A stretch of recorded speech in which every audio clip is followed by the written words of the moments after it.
आपके हर त्याग को न्याय मिलेगा। बस त्याग करते वक्त ये मत सोचिए कि वो मिलेगा या नहीं मिलेगा।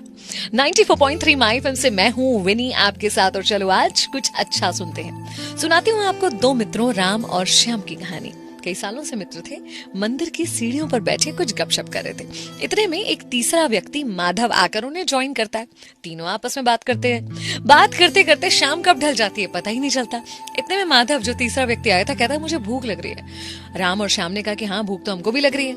तो राम ने कहा कि यार मेरे पास 3 रोटियां हैं। श्याम ने कहा मेरे पास 5 रोटियां हैं, चलो सब मिलकर खा लेते। लेकिन फिर सवाल आया कि 8 रोटियों को 3 लोगों में कैसे बांटा जाएगा। तो राम ने एक सलाह दी। राम ने कहा कि ऐसा करते हैं कि सारी रोटियों के 3-3 टुकड़े कर लेते हैं। ऐसे में 8 रोटियों के हो जाएंगे 24 टुकड़े, और 24 टुकड़ों को 8-8 टुकड़ों के हिसाब से तीनों में आसानी से बांट सकेंगे। सबको राम की सलाह बहुत पसंद आई और ऐसा ही किया गया। और उसके बाद मंदिर की सीढ़ियों पर ही वो तीनों सो गए। जब सुबह हुई, माधव उनसे अलविदा करके जाने लगा तो माधव ने शुक्रिया करते हुए कहा कि तुम दोनों ने मिलकर मुझे 8 टुकड़े रोटी के खाने को दिए, जिससे मेरी भूख मिट पाई। उसके बदले में ये 8 सोने की गिन्नियां मैं तुम लोगों को देना चाहता हूँ। दोनों बहुत खुश हुए।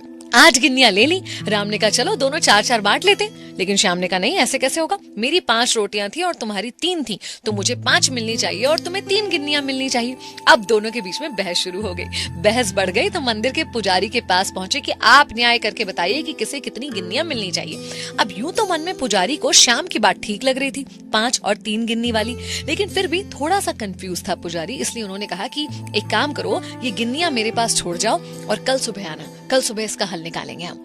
इसी चिंता में जब पुजारी रात को सोया तो उसके सपने में भगवान आए। भगवान को उसने जब सारी बात बताई तो भगवान ने कहा कि भाई राम को मिलनी चाहिए 1 गिन्नी और श्याम को मिलनी चाहिए 7 गिन्नी। पुजारी हैरान, अचंभित, पूछा प्रभु ऐसा कैसे और ऐसा क्यों। प्रभु ने समझाया कि देखो, श्याम के पास थी 5 रोटियां, जिसके 3-3 के हिसाब से उसने 15 टुकड़े करे, और राम के पास थी 3 रोटियां, जिसके हुए 9 टुकड़े। अब उन 9 टुकड़ों में से उसने दान तो एक ही टुकड़ा किया, खुद के लिए 8 टुकड़े रखे। वहीं श्याम ने 15 में से 8 टुकड़े खुद रखे और 7 टुकड़े दान किए। तो श्याम का दान काफी बड़ा है, इसलिए श्याम को 7 गिन्नियां और राम को 1 गिन्नी मिलनी चाहिए। यही मेरा तर्क है और यही मेरा न्याय है।